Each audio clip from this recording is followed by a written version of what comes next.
Réhabilitation, reconversion de sites pollués, dépollution des sols et développement urbain, voilà les sujets au cœur de Green Reflex.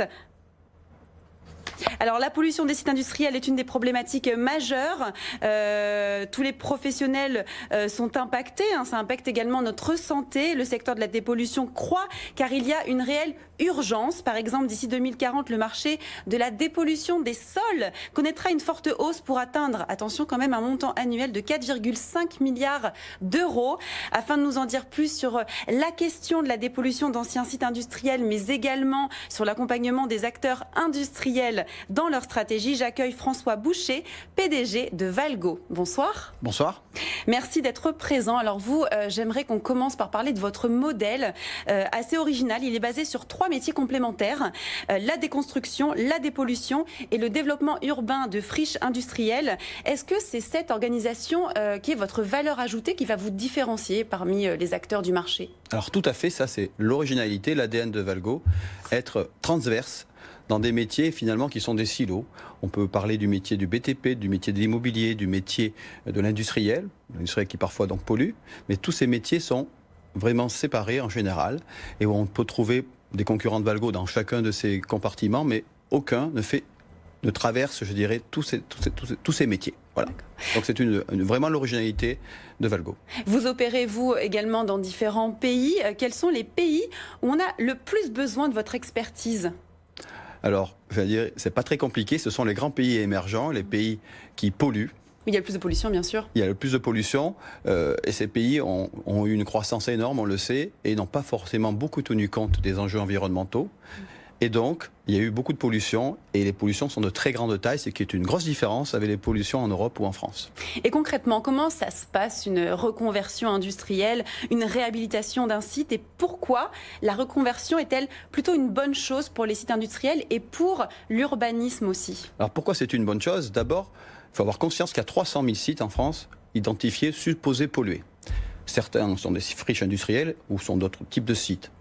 Et aussi, chaque année, on artificialise des terrains agricoles par centaines de kilomètres carrés. On continue à grignoter dans nos campagnes alors qu'il y a 300 000 sites pollués. Donc c'est une bonne chose parce que ça permet déjà de se focaliser sur des terrains pollués, des terrains qu'on pourrait remettre donc sur le marché des terrains dans l'immobilier. Ensuite, comment ça se passe de manière concrète? Il faut penser qu'il y a d'abord le futur. On ne dépollue pas pour dépolluer. On dépollue en se disant qu'est-ce qu'on va faire derrière. Donc c'est d'abord une opération immobilière, une opération de dépollution où il y a un site à redynamiser, à revitaliser. Et donc on peut décomposer en 2 parties. Une partie qu'on va appeler classique de l'immobilier, penser à un projet économiquement viable, mais comment faire avec tous les enjeux de dépollution. Et ces enjeux vont passer par plein d'opérations techniques, on va dire, à savoir, vous avez parlé tout à l'heure, la déconstruction, oui, le désamiantage, la dépollution des sols, et je dirais même l'aménagement, qui est un peu spécifique dans l'aménagement de terrains pollués. Alors j'aimerais également parler de l'amiante. Concernant l'amiante, c'est un véritable danger, un véritable fléau pour la santé. Depuis son interdiction en 1997, il reste 20 millions de tonnes d'amiante au sein des bâtiments disséminés dans tous les bâtiments. Quelles sont à vous vos actions allant dans ce sens? Et la question un peu bateau, mais une question que tout le monde quand même se pose, est-ce qu'on va vraiment arriver à éradiquer totalement l'amiante et quand? Alors, il faut le souhaiter, qu'on arrive à éradiquer totalement l'amiante. Effectivement, ça fait 20 ans qu'on a démarré les travaux. On pourrait dire qu'il y a à peu près 20 à 30% du marché, enfin, de ce qui reste à faire, qui a été fait. Donc, il reste encore beaucoup de travail en amiante. Effectivement, chaque année, dans la profession, on évalue à peu près à 200 000 tonnes les retraits d'amiante. Vous avez parlé de 20 millions de tonnes. Ce chiffre est peut-être un peu exagéré, mais on peut penser raisonnablement qu'il y a encore 20 ou 30 ans, une génération pour désamianter tout ce qu'il y a en France. Et dans le monde entier, encore beaucoup plus, parce que la France est un pays précurseur pour le désamiantage. D'accord. Alors vous développez, vous, une importante activité de recherche et développement. Pourquoi est-ce crucial pour vous la R&D et quelles sont les dernières recherches sur lesquelles vous travaillez? Alors c'est crucial. D'abord, c'est notre ADN. C'est crucial parce que sans les nouvelles technologies, on ne pourrait pas rendre économiquement viable les opérations de dépollution. En gros, ce que je veux dire, si ça coûte trop cher de dépolluer, eh bien on ne fera rien.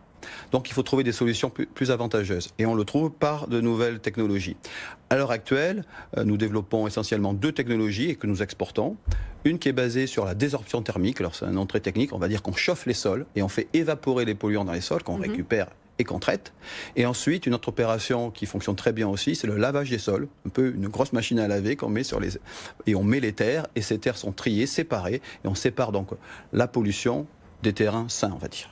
Merci pour cet éclairage sur la dépollution des sols et la reconversion des sites industriels. Merci. Je rappelle François Boucher, PDG de Valgo. Merci beaucoup de m'avoir invité.